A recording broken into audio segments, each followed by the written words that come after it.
chimpanzee stumbles across a windfall of ripe plums. Many of them have split open, drawing him to their intoxicating fruity odor. He gorges himself and begins to experience some strange effects. This unwitting ape has stumbled on a process that humans will eventually harness to create beer, wine, and other alcoholic drinks.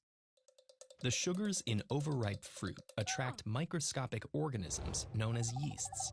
As the yeasts feed on the fruit sugars, they produce a compound called ethanol, the type of alcohol in alcoholic beverages.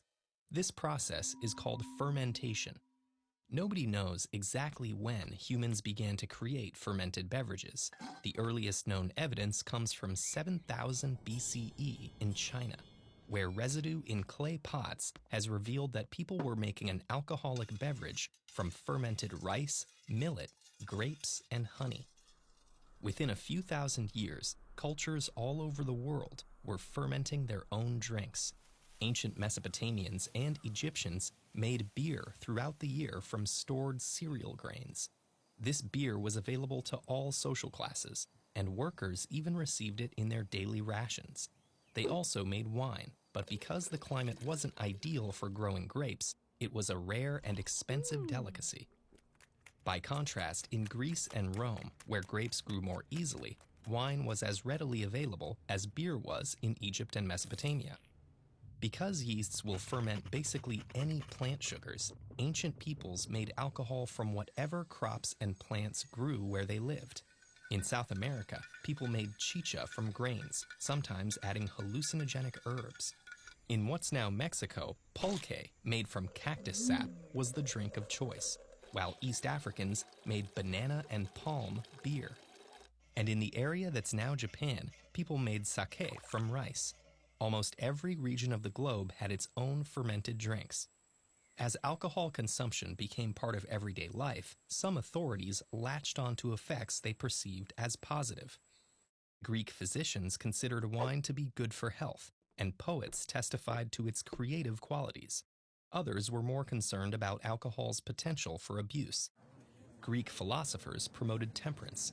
Early Jewish and Christian writers in Europe integrated wine into rituals, but considered excessive intoxication a sin. And in the Middle East, Africa, and Spain, an Islamic rule against praying while drunk gradually solidified into a general ban on alcohol. Ancient fermented beverages had relatively low alcohol content, at about 13% alcohol. The byproducts wild yeasts generate during fermentation become toxic and kill them. When the yeasts die, fermentation stops and the alcohol content levels off. So for thousands of years, alcohol content was limited. That changed with the invention of a process called distillation. 9th century Arabic writings describe boiling fermented liquids to vaporize the alcohol in them. Alcohol boils at a lower temperature than water, so it vaporizes first.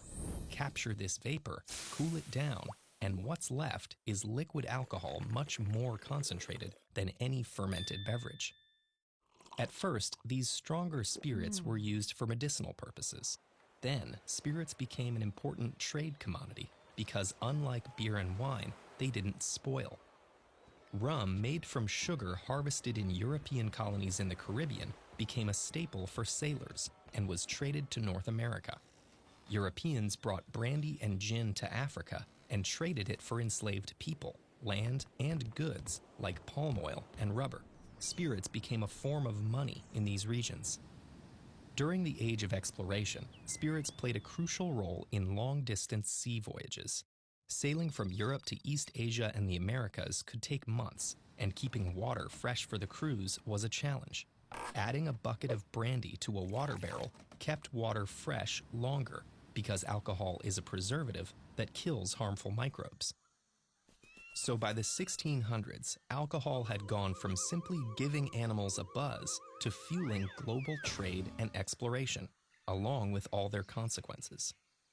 As time went on, its role in human society would only get more complicated. Tracing the history of our industry and agriculture gives us a fascinating look at what we value as a species and how we've ended up where we are today. Check out these two lessons for a super specific and